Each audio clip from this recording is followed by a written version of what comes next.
The tensions with Jordan may finally be falling, but the neighborhood is still in crisis. Between the resurgence of ISIS, the protests in Lebanon, and the revolving forces in Syria, there's still a lot left up in the air. So where does that leave Israel? Well, joining us to discuss is former commander of the IDF's 8200 Intelligence Unit, Brigadier General Hanan Gefen. So our first question for you is about Lebanon. Israel has seen massive changes, and with the onset of all these demonstrations in Lebanon, what is going to take place? Will Hezbollah continue to have the power that it has?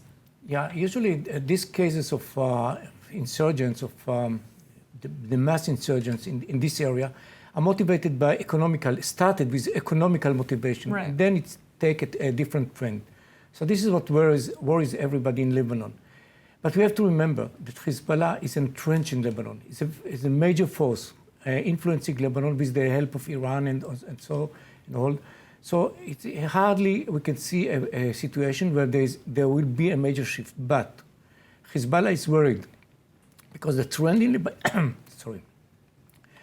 in Lebanon right now is opposing Hezbollah. They don't know where it's end. As far as we can say today, they contain it. They can contain it. They didn't use a massive force yet, but they will use massive force, and eventually they will contain it if you look farther away.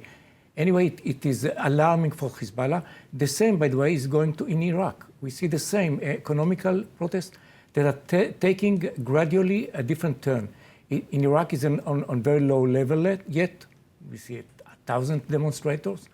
But the trend is alarming. It's against a major force. In Iraq, it's the Iranian force.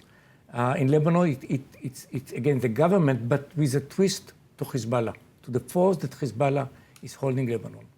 Are the governments maybe looking at these protests as like a resurgence of the Arab Spring, so to speak? It is the same, the roots are the same. The Arab Spring started with this kind of economical motivation, of economical bad situation, and then somebody jumped on the wagon. We see it in Egypt with the Muslim Brotherhood, if you recall.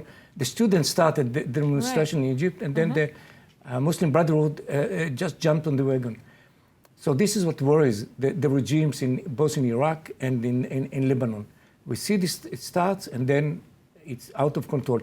However, in the Middle East, we have to remember, we speak in Western terms, public demonstration. In the Middle East, the governmental force, the brutal force the government are using, they manage, in most of the cases, to stop it very brutally. They can contain it and stop it. Right, that's why we're going to have to kind of wait and see what happens in Lebanon. But let's also talk about Hamas and obviously the Gaza Strip. We saw these recent tensions over the weekend with rockets coming into southern Israel. And now Qatar is saying, okay, we're not going to continue funding Hamas. Yeah. What will the impact of that be if that happens, and how should Israel be responding? Israel, as far as we can see, the last more than 1 year, trying to contain the situation in Gaza, because Israel is mainly preoccupied with the Iranian problems, with the instability in Syria, instability in other areas. So right now the Israelis are Israel is trying to contain the situation.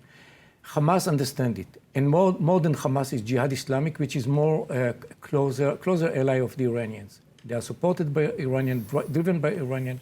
So from time to time they have to have these activities, either managed by the Iranians or local initiatives, just to create this kind of instability. For them, they are living on it.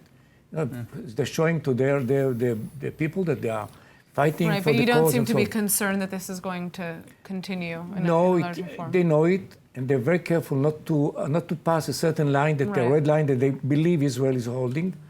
But it's not controlled by them, because one mishit, a family hit in Israel, God forbid, and then everything will change. Then we're looking at a whole different situation. All right. Well, thank you so much for joining us. Yeah.